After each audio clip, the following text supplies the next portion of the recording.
ಟಾರ್ಗೆಟ್ಗೆ ಮತ್ತೆ ಸ್ವಾಗತ. ದಿನೇಶ್ ಅವರೇ, ಒಂದಂತೂ I would like to congratulate you. ನಿಮ್ಮ ಅನ್ನಭಾಗ್ಯ ಯೋಜನೆಯಿಂದ ಇಡೀ ಕರ್ನಾಟಕ ಜನರಿಗೆ ಒಂದು ಸಮಸ್ಯೆ ಕಮ್ಮಿ ಆಯಿತು ಅಂದರೆ ಅಕ್ಕಿ ಬೆಲೆಯಲ್ಲಿ 1 kgಗೆ 5 ರೂಪಾಯಿ ಕಮ್ಮಿ ಆಗಿದೆ ನಿಮ್ಮ ಅನ್ನಭಾಗ್ಯ ಯೋಜನೆಯ ಘೋಷಣೆಯ ನಂತರ. First of all congratulations. ಅದು ನಮ್ಮ ಉದ್ದೇಶ ಏನಲ್ಲ, ಅದರಿಂದ ಜನರಿಗೆ ಒಳ್ಳೇದಾಗಿದ್ರೆ ಭಾಳ ಸಂತೋಷ. ಓಕೆ, ಎಲ್ಲೋ ಒಂದು ಕಡೆ ಸಿದ್ದರಾಮಯ್ಯ ಅವರ ಆ ಥರ ಸರ್ಕಾರ ಸಂಕಷ್ಟಕ್ಕೆ ಬಂದ್ಬಿಡ್ತು ಅಂತ ಅನಿಸ್ತಿಲ್ವಾ?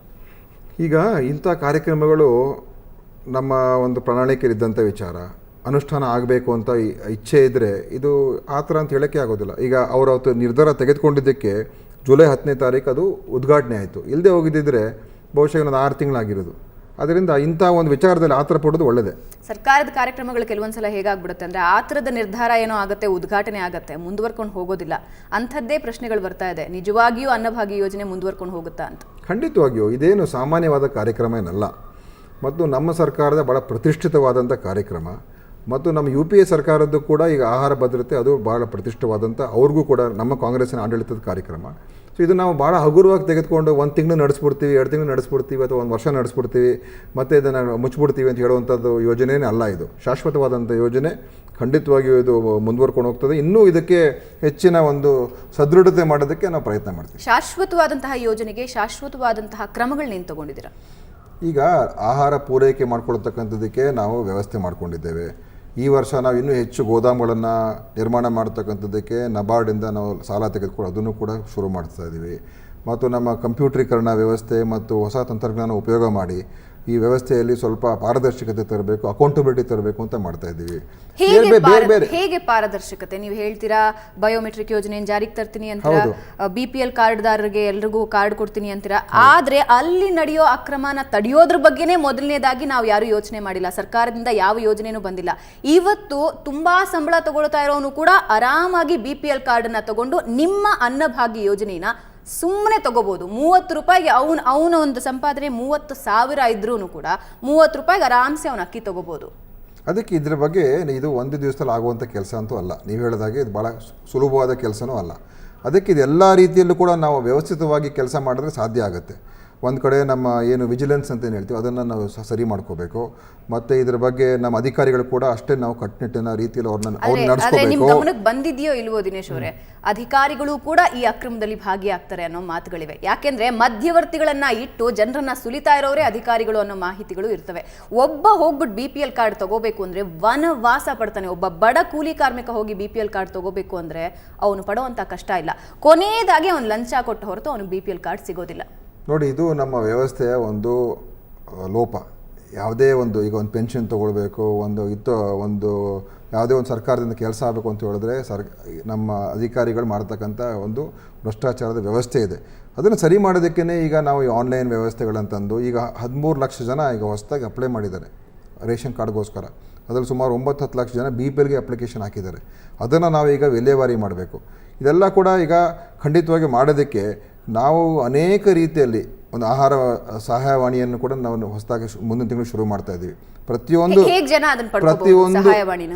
ರೇಷನ್ ಅಂಗಡಿ ಮುಂದೆ ನಾವು ಇವತ್ತು ಒಂದು ಬೋರ್ಡನ್ನು ಹಾಕ್ತಾ ಇದ್ದೀವಿ. ಇದು ಪಡಿತರ ಅಂಗಡಿ, ಅನ್ನಭಾಗ್ಯ ಯೋಜನೆ. ಮತ್ತು ಯಾವುದೇ ನಿಮಗೆ ತೊಂದರೆ, ಸಮಸ್ಯೆ, ಕುಂದುಕೊರತೆ ಇದ್ದರೆ ಒಂದು ಭಾಳ ಸರಳವಾದಂಥ ಫೋನ್ ನಂಬರ್ ಕೊಟ್ಟು ಟೋಲ್ ಫ್ರೀ ನಂಬರ್ ಮಾಡಿ ನೇರವಾಗಿ ನಮ್ಮನ್ನು ಕಾಲ್ ಸೆಂಟರ್ ಮಾಡ್ತಾಯಿದ್ವಿ. ಸೊ ನಮಗೆ ಯಾಕಂದರೆ ಈಗ ಏನಾಗಿದೆ, ಒಬ್ಬ ಸಣ್ಣ ವ್ಯಕ್ತಿಗೆ ಯಾವುದೋ ಒಂದು ಊರಲ್ಲಿ ತೊಂದರೆ ಆದರೆ ಅವನು ಯಾರ ಹತ್ರ ಹೋಗಿ ಹೇಳ್ತಾನೆ? ಯಾರಿಗೂ ಹೇಳೋಕ್ಕಾಗಲ್ಲ. ಸೊ ಆ ಒಂದು ಸಂಕಷ್ಟಕ್ಕೆ ಪರಿಹಾರಗಳು ಸಿಗ್ತಕ್ಕಂಥದ್ದಕ್ಕೆ ಇದೊಂದು ಕಾಲ್ ಸೆಂಟರ್ ಮಾಡ್ತಾಯಿದ್ದೀವಿ. ಮತ್ತು NGOಗಳನ್ನು ಕೂಡ ಉಪಯೋಗ ಮಾಡಿಕೊಂಡು ಆ ಜಿಲ್ಲಾ ಮಟ್ಟದಲ್ಲಿ, ತಾಲೂಕು ಮಟ್ಟದಲ್ಲಿ ಒಳ್ಳೊಳ್ಳೆ NGOಗಳನ್ನ ಸೇರಿಸಿ ಇದರ ಬಗ್ಗೆ ಅವರು ಇನ್ವಾಲ್ವ್ ಆಗಿ ಅಂತ ಹೇಳ್ತಾ ಇದ್ದೀವಿ. ಮತ್ತು ಇದನ್ನು ಪರಿಷ್ಕರಣೆ ಮಾಡ್ತಕ್ಕಂಥದ್ದು, ರೇಷನ್ ವ್ಯವಸ್ಥೆ ಪರಿಷ್ಕರಣೆ ಮಾಡ್ತಕ್ಕಂಥದ್ದು ಕೂಡ ಅದಕ್ಕೊಂದು ಸಮಗ್ರವಾಗಿ ಒಂದು ಕಾರ್ಯಕ್ರಮ ನಾವು ರೂಪಿಸ್ತಾ ಇದ್ದೀವಿ. ಓಕೆ, ಈಗ ಅಕ್ಕಿ ವಿಷಯಕ್ಕೆ ಬರೋದಾದ್ರೆ ಛತ್ತೀಸ್ಗಢದಿಂದ ತರಿಸ್ಕೋತೀವಿ ಅಂತ ಹೇಳ್ತಾ ಇದ್ದೀರಾ. 64ನೇ ಮಾದರಿ ಅಕ್ಕಿನ ಛತ್ತೀಸ್ಗಢದಿಂದ ತರಿಸ್ಕೋತಾ ಇದ್ರೆ 22ರಿಂದ 30 ರೂಪಾಯಿ ಮುಖಬೆಲೆ ಇರುತ್ತೆ ಅದಕ್ಕೆ. ಅದರ ಬದಲಿಗೆ ಕರ್ನಾಟಕದ ಅಕ್ಕಿ ಯಾಕೆ ಬಳಸ್ಕೋಬಾರ್ದು? ಇಲ್ಲ, ನಮಗೀಗ ಲಭ್ಯತೆ ಅದು ಆ ಆಧಾರದ ಮೇಲೆ ನಾವು ತೊಗೊಳ್ತೀವಿ. ಛತ್ತೀಸ್ಗಢದಿಂದ ಯಾಕೆ ತೊಗೊಳ್ತಾ ಇದ್ದೀವಿ ಅಂತ ಹೇಳಿದ್ರೆ ಅಲ್ಲಿ ಸರ್ಕಾರದಿಂದ ನಾವು ತೊಗೊಳ್ತಾ ಇರೋದು. ಅಲ್ಲಿ ಸ್ಟಾಕ್ ಇಟ್ಕೊಂಡಿದ್ದಾರೆ ರಾಜ್ಯ ಸರ್ಕಾರ. 5-6 ಲಕ್ಷ ಮೆಟ್ರಿಕ್ ಟನ್ ಸ್ಟಾಕ್ ಇದೆ ಅವ್ರ ಹತ್ರ. ಅದರಿಂದ ಅದೊಂದು ಕಡೆ. ಇವತ್ತು ನಾವು ಈ ತಿಂಗಳು ಟೆಂಡರ್ ಕರೆದಿದ್ದೇವೆ. ಒಂದೊಂದು ಜಿಲ್ಲೆಗೆ 2 ಟೆಂಡರ್ ಮಾಡಿದ್ದೀವಿ. ಆ ಟೆಂಡರಲ್ಲಿ ನಮ್ಮ ಸ್ಥಳೀಯ ಜನರು ಇವತ್ತಿನ ದಿವಸ ಅದರಲ್ಲಿ ಬಿಡ್ ಮಾಡ್ಬೋದು. NCDX ಮುಖಾಂತರ ಆನ್ಲೈನ್ ಟೆಂಡರಿಂಗ್ ಅದು. ಈಗ ಮೊನ್ನೆ ಮಂಡ್ಯ ಜಿಲ್ಲೆಯವರು ಬಂದಿದ್ದರು ನಮ್ಮ ಹತ್ರ. ಸರ್, ನಾವು ಅಕ್ಕಿ ಕೊಡ್ತೀವಿ. ಮಂಡ್ಯ, ಮೈಸೂರು, ಚಾಮರಾಜನಗರ 3 ಜಿಲ್ಲೆಗೆ ನಾವೇ ಸರಬರಾಜು ಮಾಡ್ತೀವಿ ಅಂತ ಹೇಳಿದ್ರು. ಆಯ್ತಪ್ಪ, ನೀವು ಟೆಂಡರಲ್ಲಿ ನೀವು ಅಪ್ಲೈ ಮಾಡಿ, ನೀವು ಅತ್ಯಂತ ಕಡಿಮೆ ಬೆಲೆಗೆ ನೀವು ಟೆಂಡರ್ ಮಾಡಿದ್ರೆ ನಿಮಗೆ ಕೊಡ್ತೀವಿ ಅಂತ ಹೇಳಿದ್ವಿ. ಅದರಿಂದ ಅದು ಈ ತಿಂಗಳು ಶುರು ಆಗುತ್ತೆ. ಅದು ಮುಂದಿನ ನೋಡೋಣ ಅದು ಯಾವ ರೀತಿಯಾಗಿ ನಮ್ಮ ಪ್ರತಿಕ್ರಿಯೆ ಸಿಕ್ಕತ್ತೆ ಅಂತ. ಇಲ್ಲಿಯವರೇ ಅದರ ಬಂದು ಬಿಡ್ ಮಾಡ್ಬೋದು. ಇದರ ಜೊತೆಗೆ ಕೃಷಿ ಇಲಾಖೆ ಜೊತೆ ಸ್ವಲ್ಪ ಒಡಂಬಡಿಕೆ ಮಾಡಿಕೊಂಡು ಭತ್ತದ ಬೆಳೆನ ಜಾಸ್ತಿ ಮಾಡೋದು, ಇದ್ರ ಬಗ್ಗೆ ಗಮನ ಹರಿಸಿದ್ರೆ ಬಹುಶಃ ಈ ಅಕ್ಕಿ ಬೆಳೆಗೆ ಸಂಬಂಧಪಟ್ಟ ಹಾಗೆ ಏಕಸ್ವಾಮ್ಯತೆ ಕಂಡುಕೊಳ್ಳೋದು ದೊಡ್ಡ ವಿಷಯ ಏನಲ್ಲ ಕರ್ನಾಟಕಕ್ಕೆ. ಇಲ್ಲ, ನಾವು ಎಷ್ಟು ಬೆಳೆ, ಯಾಕಂದರೆ ನಮ್ಮಲ್ಲಿ ಏನಂದರೆ ಒಂದು ಭಾವನವರೇ, ನಮ್ಮಲ್ಲಿ ಈ ರಾಯಚೂರು, ಗಂಗಾವತಿ, ಕೊಪ್ಪಳ ಹೆಚ್ಚು ಅಕ್ಕಿ ಬೆಳೀತಾರೆ. ಅದು ಅವರು ಬೆಳೆಯೋದೆಲ್ಲ ಹೆಚ್ಚು ಸೋನಾ ಮಸೂರಿ. ಅದು ನಾವು ಸರಬರಾಜು ಮಾಡೋಕ್ಕಾಗಲ್ಲ, ಅದು ಬೆಲೆ ಜಾಸ್ತಿ. ಎಲ್ಲ ಬೇರೆ ಬೇರೆ ರಾಜ್ಯಗಳಿಗೆ ಎಕ್ಸ್ಪೋರ್ಟ್ ಕೂಡ ಮಾಡ್ತಾರೆ, ಅದು ನಾವು ತೊಗೊಳಕ್ಕಾಗಲ್ಲ. ನಮ್ಮಲ್ಲಿ ಮಂಡ್ಯ, ಶಿವಮೊಗ್ಗ ಈ ಭಾಗದಲ್ಲಿ ಏನು ಅಕ್ಕಿ ಬೆಳೀತಾರೆ ಅದೇ ನಮಗೆ ಹೆಚ್ಚು ಉಪಯೋಗ ಆಗುವಂಥದ್ದು. ಈಗ ನಾವು ಕೃಷಿ ಇಲಾಖೆ ಜೊತೆ ಚರ್ಚೆ ಮಾಡ್ತಾಯಿದ್ದೀವಿ, ಬೇರೆ ಬೇರೆ ಪದಾರ್ಥಗಳು ತೊಗೋಬೋದಾ, ಧಾನ್ಯಗಳು, ಈಗ ರಾಗಿ, ಜೋಳ ನಾವು ತೊಗೊಂಡ್ರೆ ಏನಾಗ್ಬೋದು ಅದರ ಬಗ್ಗೆ ಚಿಂತನೆ ಇದೆ. ಅನೇಕ ಜಿಲ್ಲೆಗಳಿಂದ ಇವತ್ತು ನಮಗೆ ಗೋಧಿ ಕೂಡ ಕೊಡಿ ಅಂತ ಹೇಳ್ತಾರೆ. ಅದರ ಗುಲ್ಬರ್ಗ, ಬೀದರು, ಬೆಂಗಳೂರು ನಗರದಲ್ಲೂ ಕೂಡ ನಮಗೆ ಗೋಧಿ ಕೊಡಿ, ಬರೀ ಅಕ್ಕಿ ಯಾಕೆ ಕೊಡ್ತೀರಾ, ಒಂದು 5 kg ಗೋಧಿ ಕೊಡಿ ಅಂತ ಕೂಡ ಕೇಳ್ತಾ ಇದ್ದಾರೆ. ಸೊ ಇದನ್ನೆಲ್ಲ ನಾವು ಮುಂದಿನ ದಿವಸದಲ್ಲಿ ಸರಿ ಮಾಡ್ಕೊಳ್ತಕ್ಕಂಥದ್ದಕ್ಕೆ ಪ್ರಯತ್ನ ಮಾಡ್ತೀವಿ. ಇದನ್ನು ಇನ್ನೂ ಒಂದು ಪ್ರೋಸೆಸ್ ಇದೆ. ಉತ್ತರ ಕನ್ನಡದವರಿಗೆ ಜೋಳ, ಗೋಧಿ ಮತ್ತು ಇಲ್ಲಿ ಹಳೆ ಮೈಸೂರು ರಾಗಿ ಅಥವಾ ಗೋಧಿ ಕೊಡ್ತಕ್ಕಂಥದ್ದು ಕೂಡ ನಾವು ಪ್ರಯತ್ನ ಮಾಡ್ತೀವಿ. ರಾಗಿ ಏನಂತ ಹೇಳಿದ್ರೆ ಸಿಕ್ಕೋದಿಲ್ಲ. ಅದೇ ನಮ್ಮ ಭಯ ಏನಂತ ಹೇಳಿದ್ರೆ, ನಾವು ಅದನ್ನು ತೊಗೊಳಕ್ಕೆ ಹೋಗಿ ಮಾರುಕಟ್ಟೆ ಬೆಲೆ ಜಾಸ್ತಿಯಾಗಿ ಮತ್ತು ಮಾರುಕಟ್ಟೆಯಲ್ಲಿ ಸಿಗದೇ ಹೋದರೆ ನಾಳೆ ತೊಂದರೆ ಆಗುತ್ತಲ್ಲ. ಅದಕ್ಕೋಸ್ಕರ ಇದೆಲ್ಲ ಭಾಳ ಸೂಕ್ಷ್ಮ ವಿಚಾರಗಳು. ಇದರ ಬಗ್ಗೆ ನಾವು ಚರ್ಚೆಯಲ್ಲಿದ್ದೇವೆ ಈಗ. ಓಕೆ, ಮಿಲ್ ಮಾಫಿಯಾ ನಿಮಗೆ ಗೊತ್ತಿಲ್ಲದೆ ಏನಲ್ಲ, ಮಿಲ್ನಲ್ಲಿ ನಡೆಯುವಂತಹ ಅಕ್ರಮ, ಯಾಕಂದರೆ ಬೇರೆ ರಾಜ್ಯಗಳಿಗೆ ಕಳಿಸಿದ್ರೆ ತುಂಬ ದುಡ್ಡು ಸಿಗುತ್ತೆ ಅಂತ. ಇದನ್ನ ಕಂಟ್ರೋಲ್ ಮಾಡೋಕ್ಕಾಗಲ್ವಾ ದಿನೇಶ್ ಅವರು? ಯಾಕಂದರೆ ಸ್ಟಾಕ್ ಇಟ್ಕೊಂಡು ಸ್ಟಾಕ್ ಇಲ್ಲ ಅಂತ ಬೆಲೆ ಏರಿಕೆ ಮಾಡ್ತಾ ಇರೋದು ನಿಮಗೆ ಗೊತ್ತಿಲ್ಲದೆ ಇರೋ ವಿಷಯ ಏನಲ್ಲ. ಅಕ್ಕಿ ವಿಷಯದಲ್ಲೂ ಇದು ನಡೆದಿದೆ. ಇವತ್ತು ಒಂದು ಸೋನಾ ಮಸೂರಿ, ನೀವು ಹೇಳ್ತಾ ಇರೋ ಸೋನಾ ಮಸೂರಿ 57 ರೂಪಾಯಿ ಒಂದು ಒಳ್ಳೆ ಅಕ್ಕಿ ತಗೋಬೇಕು ಅಂದರೆ 1 kgಗೆ. ಇದನ್ನ ಕಂಟ್ರೋಲ್ ಮಾಡೋಕ್ಕಾಗಲ್ವಾ? ಮಿಲ್ ಮಾಲೀಕರ ಸಂಘನಾಗ್ಲಿ, ಮಿಲ್ ಮಾಲೀಕರನ್ನಾಗ್ಲಿ, ಇನ್ನೊಂದು ನಿಮ್ಮ ಆಫೀಸರ್ಗಳದೇ ಮಾಫಿಯಾ ನಡೆಯುತ್ತೆ ಇದೆಲ್ಲ ವಿಷಯಗಳಲ್ಲೂ ಕೂಡ. ಇವಾಗ ಒಂದು ಅಂಗಡಿಗೆ ಹೋದ್ವಿ ಅಂದರೆ, ನಿಮ್ಮದೇ ಅಂಗಡಿಗೆ ಹೋದ್ವಿ ಅಂದರೆ ಅಲ್ಲಿ ಸ್ಟಾಕ್ ಇಟ್ಕೊಂಡು ಕೂಡ ಸ್ಟಾಕ್ ಇಲ್ಲ ಅನ್ನೋದಾಗ್ಲಿ, ಅಥವಾ ಆಹಾರ ಇಲಾಖೆಯ ಅಕ್ರಮಗಳಾಗಲಿ ನಿಮ್ಗೆ ಯಾವುದೂ ಕೂಡ ಗೊತ್ತಿಲ್ಲ ಅಂತೇನಲ್ಲ. Everything you know. ಇಲ್ಲ, ಗೊತ್ತಿದೆ ಅಂತಲ್ಲ, ಗೊತ್ತು, ಸಮಸ್ಯೆಗಳಿದೆ ಅಂತ ಗೊತ್ತು, ಸೋರಿಕೆ ಇದೆ ಅಂತ ಗೊತ್ತು, ಅವ್ಯವಹಾರ ಇದೆ ಅಂತ ಗೊತ್ತು, ಬೋಗಸ್ ಕಾರ್ಡ್ಗಳಿದೆ ಅಂತ ಗೊತ್ತು. ಆದರೆ ಅದನ್ನೆಲ್ಲ ಪತ್ತೆ ಹಚ್ಚಿ ಹುಡುಕೋದು ಸುಲಭವಾದ ಕೆಲಸ ಅಲ್ಲ. ನೀವು ಕೂಡ ಅನ್ನಭಾಗ್ಯನ ಸರಿಯಾದ ರೀತಿಯಲ್ಲಿ ನಮ್ಮ ಕೈಗೆ ಸಿಗ್ತಾ ಇಲ್ಲ ಅಂತ ಬೇಡ್ಕೊಳ್ತಾ ಇರೋರು ಜನಾನೇ ಇದ್ದಾರೆ. ಸೊ ನಮ್ಮಲ್ಲೀಗ 98 ಲಕ್ಷ ಕುಟುಂಬಗಳಿಗೆ ಇದು ಹೋಗ್ತಾ ಇದೆ. 1 ರೂಪಾಯಿಗೆ 1 ಕಿಲೋ 30 kg ಅಕ್ಕಿ. ಇದರಿಂದ ಸಾಕಷ್ಟು ಒಂದು 80% ಕರೆಕ್ಟ್ ಆಗಿರ್ಬೋದು, ಅಥವಾ 90% ಕರೆಕ್ಟ್ ಆಗಿರ್ಬೋದು, 10% ಲೋಪ ಇರ್ಬೋದು. ಆ ಲೋಪ ಹುಡುಕೋದಕ್ಕೋಸ್ಕರ ನಾವು ಬೇರೆ ಜನರಿಗೆ ಕೊಡೋಕ್ಕಾಗಲ್ಲ ಅಂತ ಹೇಳೋಕ್ಕಾಗಲ್ಲ. 90% ಸರಿ ಇದೆ, ಆಯಿತು, 80% ಸರಿ ಇದೆ ಅಂತ ಇಟ್ಕೊಳ್ಳಿ, 80% ಸರಿ ಇದೆ ಇಟ್ಕೊಳ್ಳಿ, 20% ಸೋರಿಕೆ ಅಂತ ಇದೆ ಇಟ್ಕೊಳ್ಳಿ. ಅದನ್ನು ಈಗ ಪತ್ತೆ ಹಚ್ಚಬೇಕಲ್ಲ ನಾವು. ಯಾವುದು ಬೋಗಸ್ ಕಾರ್ಡು, ಯಾರು ಅನರ್ಹರು, ಅದೇ ಪತ್ತೆ ಹಚ್ಚೋದು. ಯಾಕಂದರೆ ಪ್ರತಿ ಒಂದು ಊರಿನಲ್ಲೂ ಕೂಡ ಇದು ಹಳ್ಳಿಗಳಲ್ಲಿ ಸಮೀಕ್ಷೆ ಆಗಬೇಕು, ಮನೆ ಮನೆಗೆ ಹೋಗಬೇಕು.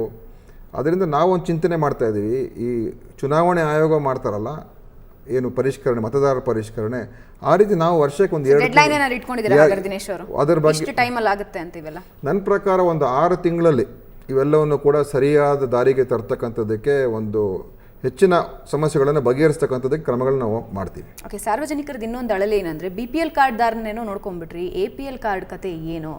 ಅವ್ರ ಬಾಯಿಗೆ ಅನ್ನ, ನಮ್ಮ ಬಾಯಿಗೆ ಮಣ್ಣ ಅಂತಿದ್ದಾರೆ.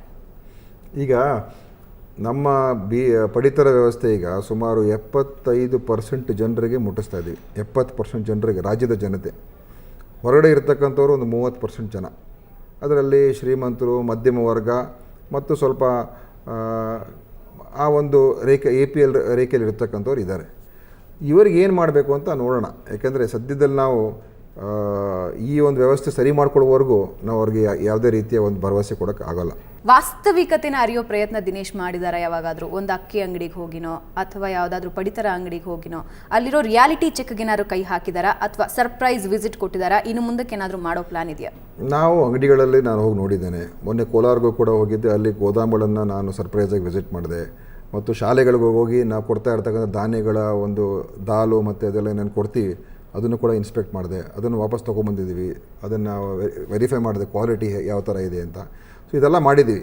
ಇದು ಇನ್ನೂ 1 ತಿಂಗಳು ನಾವು ಇನ್ನೂ ಶುರು ಆಗಿರೋದು ನಮ್ಮ ಕೆಲಸ. ಆದ್ದರಿಂದ ಮುಂದಿನ ದಿವಸಗಳಲ್ಲಿ ಬಹಳಷ್ಟು ಈ ರೀತಿಯ ಒಂದು ಏನಂತ ಹೇಳ್ತೀರಾ, ನಿಗ್ರಹ ಕ್ರಮಗಳನ್ನು ತಗೊಳ್ತಕ್ಕಂಥದ್ದಕ್ಕೆ ಖಂಡಿತವಾಗಿ ನಾವು ಮಾಡ್ತೀವಿ. ಓಕೆ, ನಿಮ್ಮ ಇಚ್ಛಾಶಕ್ತಿ ಕಾರ್ಯರೂಪಕ್ಕೆ ಬಂದು ಜನ ಜೀವನ ಯಶಸ್ವಿಯಾಗಲಿ ಅಂತ ನಾವು ಆಶಿಸ್ತೀವಿ. ಥ್ಯಾಂಕ್ ಯು ಸೋ ಮಚ್ ನನ್ನ ಜೊತೆ ಮಾತಾಡೋದಕ್ಕೆ. Thank you Bhavana. ವೀಕ್ಷಕರೇ, ಇದು ಈ ವಾರದ ಟಾರ್ಗೆಟ್. ಮುಂದಿನ ವಾರ ಮತ್ತೊಬ್ಬ ವಿಶೇಷ ಅತಿಥಿಯೊಂದಿಗೆ ನಿಮ್ಮನ್ನ ಭೇಟಿಯಾಗ್ತೀನಿ. ನೇರ, ದಿಟ್ಟ, ನಿರಂತರ ಸುದ್ದಿಗಾಗಿ ನೋಡ್ತಾ ಇರಿ ಸುವರ್ಣ ನ್ಯೂಸ್.